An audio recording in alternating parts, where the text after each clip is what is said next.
ఒక పవన్ కళ్యాణ్ గారు లాంటి వ్యక్తి ఒక నిజాయితీగా పార్టీ పెట్టి ఒక వ్యక్తికి ఇది పార్టీని ఆయన రాజకీయంగా అంత బలంగా ఆయన నమ్మి ఒక ఆయన దగ్గర పెట్టుకుంటే పార్టీని బలోపేతం చేయాలి కదా సార్. మరి ఇప్పుడు ఆయన చెయ్యాలి సార్, చేయడానికి పోలంత యంత్రాంగం ఉంది అక్కడ పార్టీలోని. వాళ్ళు పోసుకోలేదు, కైలాసంలాగా ఎవరో లేకపోలేదు, అడుక్కుముకుంటారు. అవును సార్. కానీ వీళ్ళ ఏంటిది, వాళ్ళు పవన్ కళ్యాణ్ గారు పార్టీ గురించి పనిచేస్తున్నారా లేకపోతే పవన్ కళ్యాణ్ గారి శత్రువులు పార్టీ కోసం పనిచేస్తున్నారా అర్థం కాదు. ఓకే. ఇప్పుడు వచ్చిన ప్రాబ్లం ఏంటంటే అంటే పార్టీలోని ఒరే బాబు ఏంది సార్, నేనేదో శ్రీకాకుళం జిల్లా నుంచి అధికారుల నుంచి వచ్చాను అంటే ఏంటి నీ ప్రాబ్లం ఏంటి, నాకేదో ఎకరం భూ కలటోరే నేను ఇవ్వాలంటారా చెప్పవచ్చు, ఎకరం భూ అడిగితేనే. సార్ ఇలా నా పార్టీ ఆఫీస్ లోని నాకు పట్టించుకోవట్లేదు సార్, నాకు పార్టీ ఆఫీస్ కమ్యూనికేషన్ రావట్లేదు సార్ అంటే ఆ పక్కన జిల్లా ఇన్ఛార్జ్ ఎవరికో అదే తాలూకు ఇన్ఛార్జ్ చేసి ఇంద్రాబాయి కమ్యూనికేషన్ పంపుతలేదంటే అని ఒక ఫోన్ చెప్తే సాల్వ్ అయిపోతుంది కదా సార్. అవును సార్. దాన్ని వచ్చి ఇప్పుడు మంచినీళ్ళు దొరకలేదు టీ తాగేసి పంపే అంటే నాకు కోపం పోతుందండి వీళ్ళకి. అంటే ఇది కొంత నియోజకవర్గ స్థాయిలో ఉన్నటువంటి నాయకులు కూడా తప్పు అనుకోవచ్చా సార్? ఎందుకంటే ప్రతిదీ పవన్ కళ్యాణ్ గారే చెప్పాల్సిన అవసరం లేదు.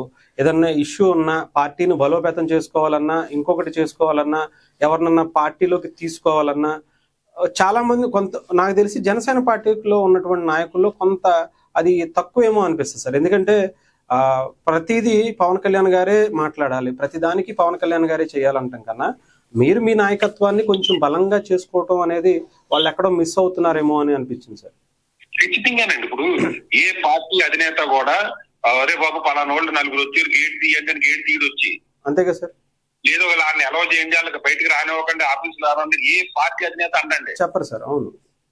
వీళ్ళు ఏంటంటే ఎవడైనా వస్తే నా పోస్ట్ కొట్టేస్తారేమో, ఎవడ కాడికి తిరిగి చేసుకుని ఎవడో రాకూడదు, మేము నలుగురువే ఉండాలి, ఏ పదవులన్నా మేము అనిపించాలి. అంటే ఇది పార్టీ కార్యాలయంలోనే కాదు సార్, నియోజకవర్గాల్లో కూడా ఇది ఉంది కాదంటారా? పార్టీ కార్యాలయం ఏది నియోజకవర్గాలు అదే ఉంటది, అంతే కదా sir. Okay.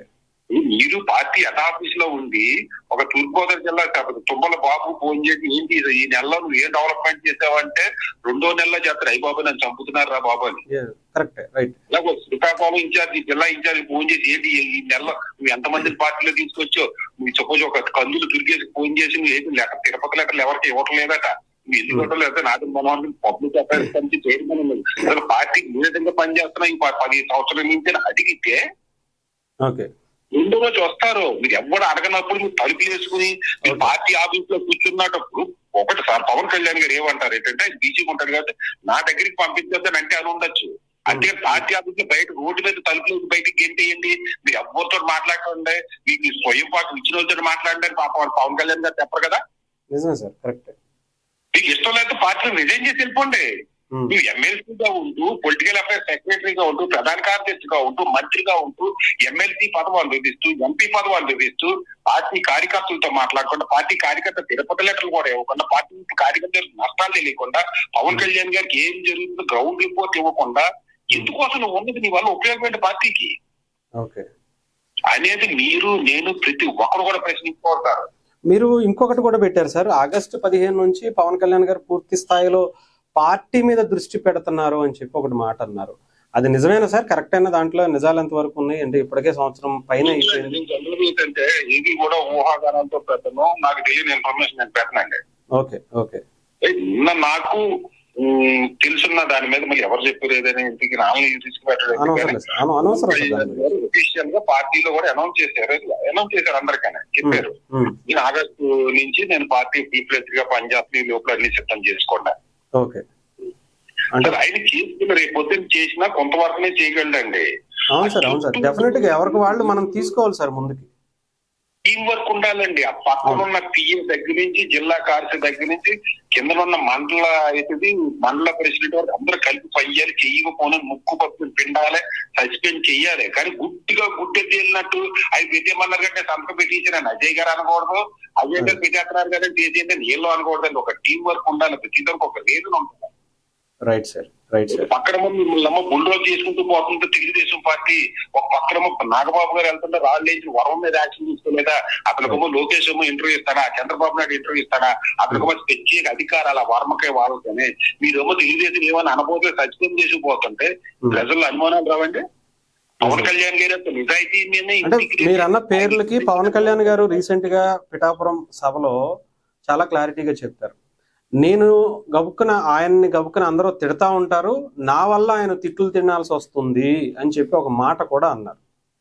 Sir Pawan Kalyan గారు హరిప్రసాద్ గారిని మెచ్చుకున్నారా, హరిప్రసాద్ గారు పవన్ కళ్యాణ్ గారిని మెచ్చుకున్నారా అన్నది పార్టీకి అనవసరం సార్. అది వాళ్ళ వ్యక్తిగతం. అది పవన్ కళ్యాణ్ గారు నా నిర్ణయాలే ఉంటాయి, నా గురించి ఆయన మాట్లాడాల్సి వస్తుంది అంటే ఆయన నిర్ణయాన్ని అనుకోవచ్చు సార్. ఇప్పుడు హరిప్రసాద్ గారు ఎంతమందికి పదవులు ఇచ్చాడు, ఎంతమందికి డైరెక్టర్ పోస్టులు వేశారు, ఎవరెవరికి వేశారని నేను క్వశ్చన్ చేయట్లేదండి. అది అధినేత నిర్ణయమా లేదా హరిప్రసాద్ గారి నిర్ణయమా నాకు సంబంధం లేదు. అది రైట్. అందులో తప్పులో ఉప్పులో నేను ఎంచుతూలే. పార్టీ ఉపయోగపడే వాళ్ళకి ఎంతమందికి పదవులు వచ్చినాయి, లేదా పోసారికి స్వయం పాకాల వాళ్ళకి ఇచ్చిన వాళ్ళకి వచ్చినాయి అని నేను అంటలే. నేననేది ఎక్కడి నుంచో, ఏ శ్రీకాకుళం నుంచో, ఆముదాల వాళ్ళ నుంచో, లేదా చిత్తూరు జిల్లా నుంచో, కర్నూలు జిల్లా నుంచో పార్టీ ఆఫీస్కి వస్తే పలకరించే నాదుడేడి అని నన్ను పలకరించే పవన్ కళ్యాణ్ గారికి హరిప్రసాద్ గారికి చెప్పారా, లేదా అక్కడ ఉన్న క్వార్టరింగ్ చెప్పారా, లేదా మనోహర్ గారు కానీ ఒక కందులు దుర్గేష్ గారు కానీ ఏ రోజున పార్టీ ఆఫీస్కి వచ్చి నీ సమస్యలు ఏంటని తెలుసుకుంటున్నారా? ఎందుకు సార్ ఇలా పదవి అనిపించేది? ఎమ్మెల్సీ తిరుపతి బోర్డు డైరెక్టర్ లో ఈ కార్పొరేషన్ చైర్మన్ లో పార్టీ కార్యకర్తల పనులు చేయడానికి మీ బోర్డులో ఉపయోగించుకుని మీరు ఒకరికొక చెవులు కొడుకుంటారు, మీరు ఒకరికొక ఉపయోగించుకోవడాక. మనంతా కలిసి మీరందరికీ పదవులు వస్తున్నాయంటే పార్టీ బాగుంటేనే, కార్యకర్త బాగుంటుంది, పార్టీ బాగుంటది. ప్రజలకు ఎంత సేవ చేయాలన్నా డెఫినెట్ గా పార్టీ నిలబడితేనే ఏదైనా చేయగలుగుతారు. పదవి ఉంటేనే పవన్ కళ్యాణ్ గారు లాంటి వ్యక్తి ఈ రోజు డిప్యూటీ సీఎం గా, పంచాయతీరాజ్ శాఖ మంత్రి అనే శాఖలు తీసుకుని ఎన్నో అద్భుతాలు చేస్తున్నారంటే పదవి ఉండబట్టే కదా సార్. డెఫినెట్ గా కదా సార్. మంచి పాయింట్ తీసుకొచ్చారు. ఇప్పుడు పవన్ కళ్యాణ్ గారు ఉందంటే చంద్రబాబు నాయుడు గారు పవన్ కళ్యాణ్ గారికి 4-5 శాఖలు ఇచ్చారు. ఇచ్చి వదిలేసాడంటే రోజు నువ్వు ఇలా కూర్చో, నువ్వు 18 గంటలు పని చేయి, ప్రతి ఫైల్ వెరిఫై చెయ్యి, నువ్వు ప్రజల కోసమే పని చేయని ఏం చెప్పలేదుగా, అతనికి ఏం ప్రత్యేకంగా చెప్పలేదుగా. అవును సార్. నేను అలాగే ఇంటికి చేస్తానంటే నాకు ఇంట్రెస్ట్ ఉంది, నేను నిజాయితీగా పనిచేయాలి, నేను ప్రజల కోసం పనిచేయాలి, ఇంట్రెస్ట్ ఉంది కాబట్టి రాత్రులు పగల కష్టపడుతున్నాడు. అవును సార్. ఈ తెల్లేరుగా ఇంట్రెస్ట్ లేదు. పవన్ కళ్యాణ్ గారి మీద బతుకుదాం, పవన్ కళ్యాణ్ గారి పార్టీ మీద బతుకుదాం, పవన్ కళ్యాణ్ గారి పదవులు అనుకుందాం అన్న వాళ్ళే కనిపిస్తున్నారు. కానీ అయ్యో నేను కార్యకర్తల కష్టాలు వినాలి, కార్యకర్తల గురించి ఆలోచించాలి, లేదా కార్యకర్తలు ఏమన్నా తెలుగుదేశం పార్టీ ఏమన్నా కష్టాలు పెడుతుందా, అసలు నిజంగా ఆరోపణలు నిజం ఉందా లేదా, దాన్ని మా అధినాయకుడికి సరైన మూడు బాగున్నప్పుడు నేను ఫీడ్బ్యాక్ ఇస్తాను అని ఆలోచన ఉంటే ఈ రోజు నీ సమస్యలు లేవండి. అవును సార్. ఎందుకంటే రాష్ట్రానికి, ముఖ్యంగా తెలుగు ప్రజలకే కాదు దేశానికి కూడా జనసేన పార్టీ చాలా అవసరం. అందులో పవన్ కళ్యాణ్ గారు ఆయన సిద్ధాంతాలు, ఆయన ఆలోచనలు చాలా అవసరం. ఇవి ఆయన పార్టీ పెరిగిందంటే ప్రజలకే మంచి జరుగుతుంది. అలాంటి పార్టీని డెఫినెట్ గా ఎదగనివ్వాలి సార్. ఇలాంటి వాళ్ళ సలహాలు కూడా తీసుకుంటారని కోరుకుందాం. డెఫినెట్ గా